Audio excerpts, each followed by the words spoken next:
So ఏంటి sir ఎలా నడుస్తుంది? లైక్ అంటే బయట నిన్న బిగ్ బాస్ అయిపోయింది. సో బిగ్ బాస్ లో సడన్ గా చాలా మంది చెప్పడం ఏంటంటే క్యాలిక్యులేషన్స్ మారాయా, ఫైనల్స్ కి వచ్చేసరికి విన్నర్ ఒకళ్ళని అనుకుంటే ఇంకొకళ్ళు అయ్యారు అని చెప్పేసి మాట్లాడుతున్నారు. అసలు ఒక బిగ్ బాస్ కంటెస్టెంట్ మీరు, అండ్ బిగ్ బాస్ కి రిలేటెడ్ గా ఎప్పుడు ఏదో ఒక ఇష్యూ గురించి మీరు మాట్లాడుతూనే ఉంటారు. సో అసలు ఏం జరిగింది?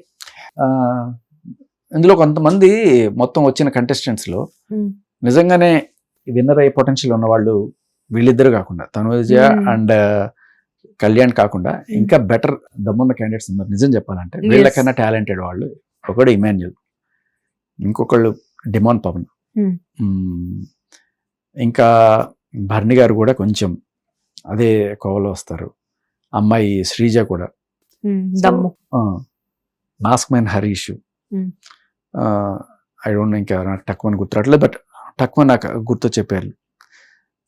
వీళ్ళల్లో కొన్ని రకాల కారణాల వల్ల వీళ్ళు ఫస్ట్ నుంచి ఎలిమినేట్ అవుతూ వచ్చారు. కామనర్స్కి ఉన్న మేజర్ బ్యాక్ డ్రాప్ ఏంటంటే వీళ్ళు ఆల్రెడీ పరిచయం లేదు కాబట్టి first week, second week, third వీక్లో వీళ్ళకి ఓట్లు పడవు అంత ఈజీగా. వాళ్ళు జనాల్లోకి వెళ్ళాలి, వెళ్ళిన తర్వాత ఓకే మనోడు అనుకొని వాళ్ళు ఓట్లు వేయాలి. బట్ ఆల్రెడీ బ్యాక్గ్రౌండ్ ఉన్న తనుజ వాళ్ళు ఇలాంటి వాళ్ళు ఎవరైనా అయితే ఉన్నారో, భరణి గారు ఇట్లాంటి వాళ్ళకి ఆటోమేటిక్గా ఓట్స్ పోలవుతాయి. ఎందుకంటే వాళ్ళని చాలా నుంచి చూస్తున్నారు జనాలు, సీరియల్లో చూసి వాళ్ళు మన వాళ్ళు అనే మమ్మకం అయిపోయారు వాళ్ళతో. సో అలా వాళ్ళకి ఫస్ట్ నుంచి ఓట్లు పడుతున్నాయి. వీళ్ళు పెద్ద పెర్ఫార్మ్ చేయాల్సిన పర్లేదు ఈ సెలబ్రిటీస్, బట్ కామనర్స్ రిస్క్ లో ఉంటారు ఎప్పుడు కూడా. సో ఆ కోణంలో వచ్చిన తనుజకి ఫస్ట్ నుంచి కూడా ఓట్లు పోలవుతూనే ఉన్నాయి. దీనికి తోడు సెలబ్రిటీస్ లో కూడా బిగ్ బాస్ ఎక్కువగా స్టార్ మా బ్యాచ్ నుంచి ఎవరు వస్తారో వాళ్ళని ఎక్కువ కాన్సన్ట్రేట్ చేయడం, అందులో గ్లామర్ని ఇంకా ఎక్కువగా కాన్సన్ట్రేట్ చేస్తుంటారు. సో మనకి మెయిన్గా కనబడే గ్లామర్ అంటే ఒకళ్ళు రీతు చౌదరి, ఇంకొకళ్ళు తనుజ. సో ఇద్దరిని ఈక్వల్గానే చూపించాడు. రీతుని తక్కువ చూపించలేదు, రీతుని కూడా బాగానే చూపించారు. కానీ రీతు ఈ లవ్ ట్రాక్లు పెట్టుకొని చాలా మంది జనాల్లో మైనస్ అయిపోయింది. లవ్ ట్రాక్ పెట్టుకుండడం కూడా అది కూడా ఒక కైండ్ ఆఫ్ స్ట్రాటజీ అని చెప్పేసి చాలా మంది చెప్తున్నారు. ఆ స్ట్రాటజీ బిగ్ బాస్ అంటే కొన్నాళ్ళు ఉండడానికి పనికి వస్తుంది, కానీ జనాలు ఓట్లు వేయడానికి పనికిరాదు. విన్నర్ మెటీరియల్ మీకు ఎప్పుడు కూడా కపుల్ గెలిచిన దారిలో లేవు. ఏ కపుల్ గెలవలేదు ఇప్పుడు దాకా. ఎందుకంటే జనాలు మెచ్చరు, మీరు వెళ్ళింది దీనికి అక్కడ లవ్ ఆడుకోవడానికి అనేది చాలా మందికి ఉంటది. మరి అదే ట్రాక్ లో చూస్తాం, మీరు లవ్ చేసుకుంటున్న ఈ వేషాలు ఇవన్నీ కూడా ఈ ఓవర్ యాక్షన్ మేము చూస్తాం. చూసి నాలుగు తిట్టుకుంటాం, లేకపోతే అడగాడు రా మనోడు అడగాడు అనుకుంటాం. అంతకు మించి ఓట్ వేయమంటే దానికి అప్పుడు ఓట్ వేయడు. మరి అప్పుడు డెమోన్ పవన్ ఎందుకున్నాడు? డెమోన్ పవన్ కూడా వెళ్ళిపోవాల్సిందే. బట్ సో ఫస్ట్ ఈవిడ వెళ్ళిన తర్వాత ఈయన అదృష్టవశాత్తు ఉండిపోయాడు. ఉండిపోయిన తర్వాత ఆయన అసలు ఇది బయటకు వచ్చింది. వీళ్ళిద్దరూ నడిపినా కూడా దీంట్లో అతన్ని ఈఎంఐ పాడేస్తోంది, ఈఎంఐ వల్లే అతనికి నష్టం వస్తుంది అనే కేటగిరీలో అతని మీద ఒక చిన్న సింపతి. ఎందుకంటే ఈఎంఐ 20/20 కూడా చెప్పలేదు, కానీ ఈ లెక్కలు గట్టిగా వేస్తుంది. అది ఇక్కడ అగ్ని పరీక్ష కంటెస్టెంట్స్ వీళ్ళందరూ కూడా డెమోన్ పవన్ కానివ్వండి, దివ్య కానివ్వండి, మన కళ్యాణ్ పడాలా కానివ్వండి, వీళ్ళందరూ కూడా. కాకపోతే అగ్ని పరీక్ష టైంలో వీళ్ళు బిగ్ బాస్ కి వెళ్తారా లేదా అన్నది కూడా ఒక చిన్న కన్ఫ్యూజన్ ఉండింది. But finally they went. So Divya మధ్యలోనే రావడం జరిగింది, అండ్ వీళ్ళిద్దరు చివరి వరకు ఉన్నారు. అండ్ అందులో ఒకళ్ళు విన్నర్ అయి బయటకు వచ్చారు. మంచి అవునవును, ఫస్ట్ నుంచి కూడా తను బాగా ఆడింది. బట్ ఏదేమైనా కానీ మీరు భరణి గారి గురించి మాట్లాడారు కాబట్టి ఒకసారి ఆయన గురించి కూడా మాట్లాడదాము. బిగ్ బాస్ కి వెళ్ళారు, ఒక స్ట్రాటజీ వర్క్ చేశారు, బాగుంది, హీస్ వెల్ టాలెంటెడ్. బట్ అయినా కానీ బయటకు రావాల్సి వచ్చింది. మళ్ళీ ఎవరో ఇన్ఫ్లుయెన్స్ అని అంటున్నారు, అది ఎవరో అందరికీ తెలుసు. At the same time voting కూడా బాగా జరిగింది, రావాలి అన్నారు. సెకండ్ ఛాన్స్ వచ్చినా కానీ మళ్ళీ నిలబెట్టుకోలేక మళ్ళీ బయటకు రావాల్సి వచ్చింది. దీనికి కారణం నిజంగానే ఆయనకి ఉన్న సెంటిమెంట్స్ అంటారా, లేకపోతే ఆ బాండింగ్స్ లో ఆయన ఇరుక్కుపోయి బంధాలు అది ఇదని చెప్పేసి అందరూ కామెంట్ చేయడం ఇదే అంటారా? మీకు అర్థమైంది ఏంటి భాష గారు? ఎక్కడో కొంత జెన్యున్ గానే ఉన్నారు, బట్ ఓటింగ్ లో కొంచెం వెనకబడ్డారు ఎక్కడో అంతే. లాస్ట్ వీక్ లో ఆయన కొంత పెర్ఫార్మెన్స్ తగ్గింది. సంజన గారితో ఆయన నామినేషన్ అవన్నీ కూడా బాగానే ఉండే, కరెక్ట్గా మంచి ఫైర్ మీద పెట్టారు. ఆఖరికి ఆయన మందులు తీసేసుకుని అది కూడా ఒక గేమ్ లాగా చూడాలి అంటే ఆరోగ్యంతో ఆటలాడకండి అని చెప్పి ఆయన అంతవరకు ఓకే.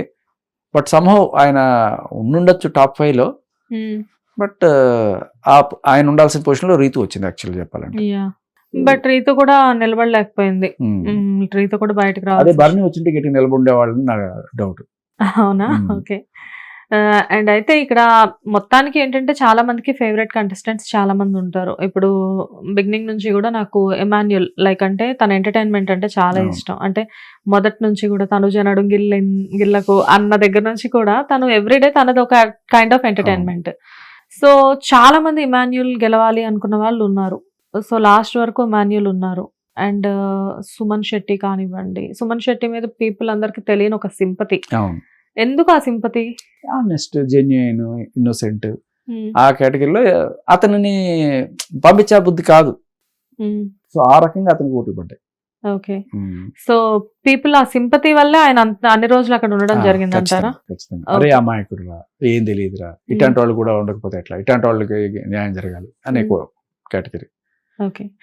అండ్ రీతు గురించి బయట చాలా కాంట్రవర్షియల్స్ జరిగాయి. తను వన్స్ డే 1 బిగ్ బాస్ లోకి వెళ్ళిన దగ్గర నుంచి కూడా ఆ కాంట్రవర్షియల్ లో మీ పార్టిసిపేషన్ కూడా ఉందని మాకు తెలుసు. రక్షించారు. బట్ ఏదైనప్పటికీ కూడా ఏదైనా ఒక సమస్య బయట ఒక కాంట్రవర్షియల్ జరుగుతుంది, ట్రెండింగ్ టాపిక్ జరుగుతుంది అంటే అందులో మీ పాత్ర లేకుండా అయితే ఉండదు. మీరు ఎక్కడొకక్కడ కనబడుతూనే ఉంటారు ఆ విషయాల్లో. ఎనీవేస్, అయితే రీతు అంత ఫాలోయింగ్ ఉన్న రీతు కూడా ఆ టైంలో ఓట్స్ బాగా పడ్డాయి. ఒక టైంలో రీతు టాప్ లో ఉండింది. బట్ కట్ చేస్తే సడన్ గా రీతు బయటకు రావడం చాలా మందికి అదొక పెద్ద షాక్ లా అనిపించింది. మీరు ఎలా ఫీల్ అయ్యారు దాని గురించి? ఈ సెలబ్రిటీస్ ఎవరైతే ఉన్నారో రీతు సెలబ్రిటీ కేటగిరీలోనే వెళ్ళింది. సో ఇక్కడ వాళ్ళకి ఆల్రెడీ వీళ్ళందరూ కూడా తనుజ, రీతు, ఆర్ఎల్స్, భరణి గారు వీళ్ళందరికీ కూడా నాకు తెలిసి పిఆర్లు గ్యారంటీగా ఉంటారు. ఎవరికి వాళ్ళకి ఓన్ పిఆర్ కదా మొత్తం. సో ఆ పిఆర్లు మీకు ఇనిషియల్ స్టేజెస్ లో ఏమవుతుందంటే జనాల ఓటింగ్ పెద్ద ఉండదు. చూద్దాంలే చేద్దాంలే అనుకుంటుంటారు. ఆల్రెడీ వీళ్ళకున్న ఫ్యాన్స్ కొంతమంది ఉంటారు, దానికి తోడు పిఆర్ ఉంటారు. అంటే మనకు ఆల్రెడీ వాళ్ళ పర్సనల్ నెంబర్స్ అన్ని మన మొబైల్స్ లో ఉంటాయి కదా, ఫీడ్ అయ్యి మనకి ఓట్ ఫర్ అని చెప్పేసి వీళ్ళందరి పేర్లు మనకు వస్తూనే ఉంటాయి. మనకి ఎవరు ఫేవరెట్ ఉంటే వాళ్ళకి మనం ఓట్స్ వేస్తా ఉంటాము. పిఆర్ వర్క్ పిఆర్ బ్యాక్గ్రౌండ్ లో జరుగుతుంది కాబట్టి ఇనిషియల్ గా వీళ్ళందరూ ఉండడానికి వీళ్ళ పిఆర్ వర్క్ సరిపోతుంది. బట్ పోను జనాల పార్టిసిపేషన్ గట్టిగా పెరుగుతుంది. అప్పుడు బయట జనాలు కూడా ఓట్లేయడం మొదలెడతారు. ఓట్లు వేస్తున్నప్పుడు అది పిఆర్ని మించిపోతుంది. పిఆర్ అంతా ఒక 10% ఉంటే జనాలు ఒక 90% అయిపోతారు. ఆ స్టేజ్కి వచ్చేటప్పటికి ఏముందంటే అసలు రంగులు బయటకు వస్తాయి. అప్పటిదాకా వాళ్ళు ఏం పెర్ఫార్మ్ చేసినా చేయకపోయినా వాళ్ళు ఉంటూనే ఉంటారు టాప్ లో, ఆ టాప్ అనుకుంటుంటారు. బట్ నిజమైన జనాలు ఓట్లు ఎప్పుడు పోలవుతాయంటే మీకు లాస్ట్ 4-5 వీక్స్ గట్టిగా పోలవుతాయి. సో ఆ కేటగిరీలో వీళ్ళందరూ కూడా మెల్లగా అసలు రంగులు బయటపడ్డాయి. ఆ కేటగిరీలో వీళ్ళు పైకి వచ్చారు, demon Pavan and Kalyan. Hit TV app, ఇందులో short news, live news, entertainment shows, movies, digital magazines తో పాటు మీ జిల్లా వార్తలను కూడా ఫ్రీగా చూడొచ్చు.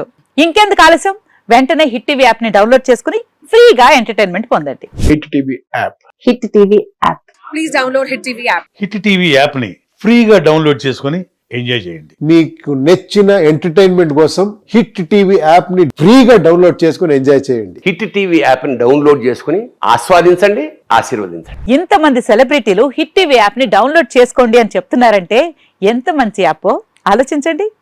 అమెరికా అమెరికా అమెరికా అమెరికాలో చదవాలనుకునే వాళ్ళకి విశ్వసనీయమైన పేరు మన శౌర్య కన్సల్టెన్సీ. UK లో 1 year masters, UK లో 1 year masters, 2 years work permit up to 5 years visa. Contact Saurya Consultancy. Contact 89851 89851.